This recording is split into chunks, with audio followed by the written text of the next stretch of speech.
Hypertension को आगे complete करने तरफ जाएंगे। तो हमने पहले देख लिया था कि प्री एक्लेम्शिया क्या होता है, अब आज हम पढ़ेंगे एक्लेम्शिया क्या होता है। तो पहले हम थोड़ा सा रिवाइज कर लेते हैं क्योंकि प्री एक्लेम्शिया के ही सिम्टम या सीवियर केसेस में चले जाते हैं। तो हम लोग देख रहे थे प्रेगनेंसी इंड्यूस हाइपरटेंशन देख रहे थे, जिसमें हम लोगों ने पहला देख लिया था प्री एक्लेम्शिया। क्या देखा था हमने प्री एक्लेम्शिया में कि इसमें क्या होता है, बीपी रेज हो जाता है, वो 140 तक चले जाता है, उसको सिस्टोल बीपी और डायसिस्टोल बीपी जो है वो 90 तक चले जाता है, साथ में उसको प्रोटीनूरिया हो जाता है, एडिमा हो जाता है, तो हम उसको बोलते हैं प्री एक्लेम्शिया। ये कंडीशन के साथ अगर और साथ में ये कंडीशन क्या हो जाए, सीवियर हो जाए और इसके साथ में क्या आ जाए, सीजर हो जाए, तो उस कंडीशन को हम बोलते हैं, जो हमारा आज का टॉपिक है, एक्लेम्सिया। ठीक है, सीवियर हो जाए मतलब आपका बीपी एटलीस्ट यहाँ पर कितना हो जाए, 160/110 mm ऑफ Hg हो जाए। प्रोटीन यूरिया की अगर बात करो आप, वो आपका +2 से +3 ग्रेड में आ जाए। ठीक है, साथ में सीजर हो जाए, तो हम उस कंडीशन को बोलते हैं एक्लेम्शिया। मतलब एक्लेम्शिया क्या है, एक्लेम्शिया एक ऐसा कंडीशन है जिसमें आपको सीवियर प्री एक्लेम्शिया हो रहा है और उसके साथ में क्या देखने को मिल रहा है, सीजर देखने को मिल रहा है। ठीक है, फिर उसके बाद अगर हम बात करें एक्लेम्शिया की, तो यहाँ पर हमारा एक नया चीज ऐड अप हुआ, सीजर। तो हमें पता होना चाहिए सीजर क्या होता है, कैसा सीजर देखने को मिलता है। सीजर क्या होता है, जब आपकी इलेक्ट्रिकल कंडक्टिविटी न्यूरॉन्स में बहुत ज्यादा फास्ट हो जाती है, तो उस समय आपको सीजर देखने को मिलता है। यहाँ जो सीजर देखने को मिलेगा वो आपको कौन सा है, जनरलाइज्ड सीजर देखने को मिलता है, और इसी को बोलते हैं आप टोनिक क्लोनिक सीजर। इस सीजर में होती है 4 स्टेजेस। 4 स्टेज में पहली होती है आपकी टोनिक स्टेज, जिसमें क्या होता है, आपका मसल्स स्पाज्म होती है, और इसी समय में आपको क्या देखने को मिलेगा, आप हाथ बांध लेते हो, जॉ को लॉक कर लेते हो, और इसी समय में आपको टंग बाइटिंग का ज्यादा रिस्क रहता है, और आपकी जो बॉडी है पूरी धनुष के समान के आकार लेती है, इसको बोलते हैं ओपिस्टोनस ऑफ द चेस्ट, वो देखने को मिलता है आपको कौन सी, फर्स्ट स्टेज में, जो कहते हैं टोनिक स्टेज। सेकेंड आती है आपकी क्लोनिक स्टेज। क्लोनिक स्टेज में क्या होता है, आपको देखने को मिलेगा जर्किंग मूवमेंट, झटके आने लगते हैं, कौन से स्टेज में, क्लोनिक स्टेज में। ठीक है, साथ में यहीं पर आपको क्या होता है, झाग आने लगता है, मुंह से फोल्डिंग होने लगती है मुंह से, वो देखने को होता है आपको कब, सेकेंड स्टेज में। ये क्लोनिक स्टेज जो होती है 10 से 20 सेकंड तक रहती है, और आपकी जर्किंग स्टेज जो रहती है वो आपकी 20 से 30 सेकंड तक रहती है। फिर आपका थर्ड स्टेज होता है आपका कोमा स्टेज, जिसमें पेशेंट क्या हो जाता है, अनकॉन्शियस। पेशेंट क्या हो जाता है, अनकॉन्शियस, वो अनअवेयर हो जाता है अपने आसपास के, क्या हो रहा है, कैसे चल रहा है, कुछ उसको पता नहीं रहता। एंड लास्ट आती है आपकी फोर्थ स्टेज जो होती है, वो होती है post ictus phase. Post ictus phase, post ictus phase जो है, ये विक्टर phase, ictal phase, post ictal phase. ये जो इक्ट्रस होता है, इसका मतलब ही क्या होता है आपका, सीजर। तो इस स्टेज में मतलब आपको सीजर आ गया, उसके बाद आपको क्या चीज देखने को मिलेगा, वो होती है पोस्टल फेज, जिसमें आपको देखने को क्या मिलता है, एंजाइटी। आप घबरा जाओगे, क्या हुआ था मेरे साथ, साथ में आप भूल जाओगे कि हुआ क्या था, इसके कारण से आप और ज्यादा घबरा जाओगे।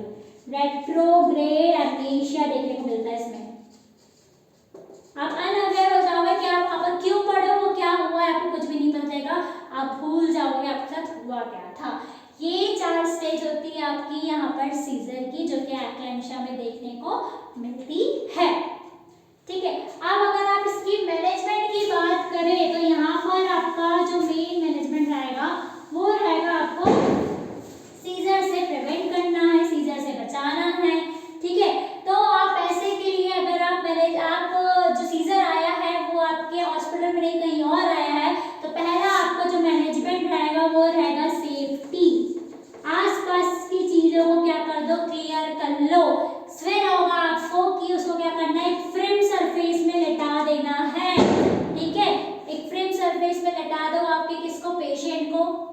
उसके बाद हो जाएगा कि आप क्या करना है, उसका आपको एयरवे मेंटेन करना है। एयरवे मेंटेन करने के लिए आप पहले लेफ्ट लेटरल पोजीशन दोगे ताकि उसका एयरवे क्या हो जाए, मतलब अच्छे से ओपन हो जाए, कहीं ऑब्स्ट्रक्शन ना हो कुछ चीज के। नेक्स्ट आपको, क्योंकि यहाँ फोल्डिंग भी होती है, इसलिए फिर आपको क्या करना है, सक्शन करना है। उसके बाद आपको O2 थेरेपी देनी है। ये हो जाएगा आपका एयरवे मेंटेनेंस में। इसके बाद फिर आपको क्या करना है, आपके दूसरे मैनेजमेंट करना है। तो यहाँ पर आपका ड्रग ऑफ चॉइस जो होता है MgSO4, ये हो जाएगी आपकी ड्रग ऑफ चॉइस। ठीक है, और साथ में जब भी पेशेंट को ये चल रहा है तो आपको पेशेंट के साइड में क्या रखना है, कैल्शियम ग्लूकोनेट रखना है, क्योंकि अगर ये ज्यादा हो गया और उसकी टॉक्सिसिटी हो गई तो उसको आप ठीक करोगे उसके एंटीडोट से, जो कि क्या होता है, कैल्शियम ग्लूकोनेट होता है। अब अगर ऐसा पेशेंट जिसमें MgSO4 काम नहीं कर रही है तो उस समय आपको क्या देना है, थियोपेंटोल सोडियम देना है।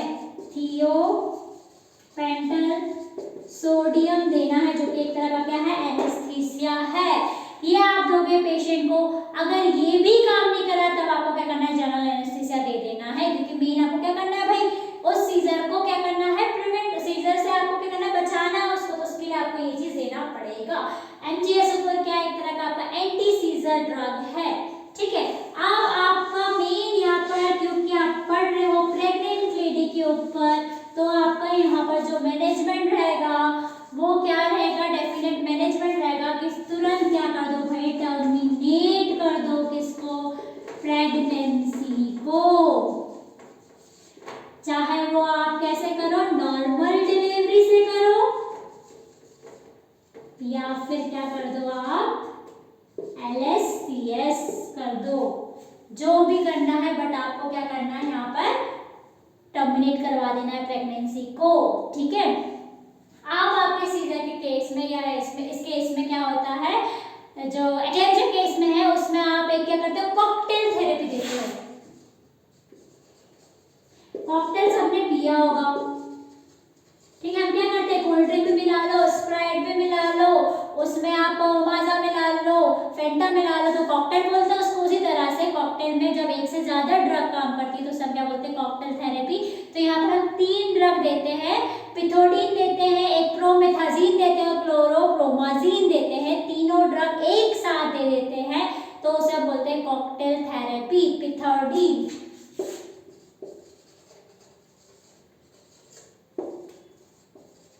क्लोरोप्रोमाजीन, और एक देंगे अपन, क्या देंगे यहाँ पर आप, एक और चीज, प्रोमेथाजीन।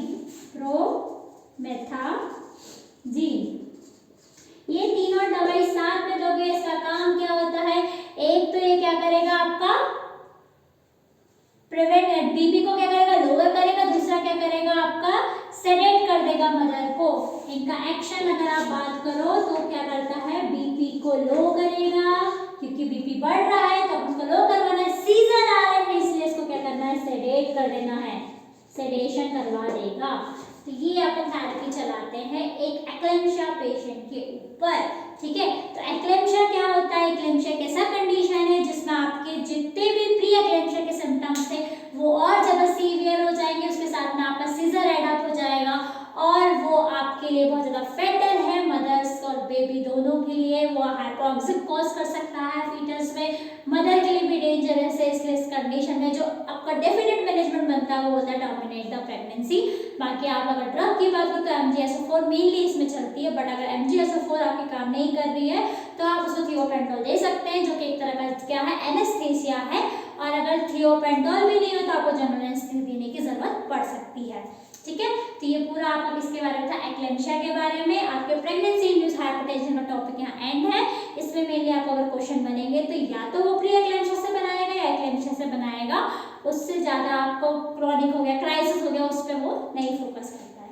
अब नेक्स्ट वीडियो में अपन लोग नेक्स्ट देखेंगे, वो भी एक आध टॉपिक आपका ओबीसी से रिलेटेड रहेगा। अगर आपको कोई पर्टिकुलर टॉपिक पढ़ना है तो आप कमेंट सेक्शन में लिख सकते हैं।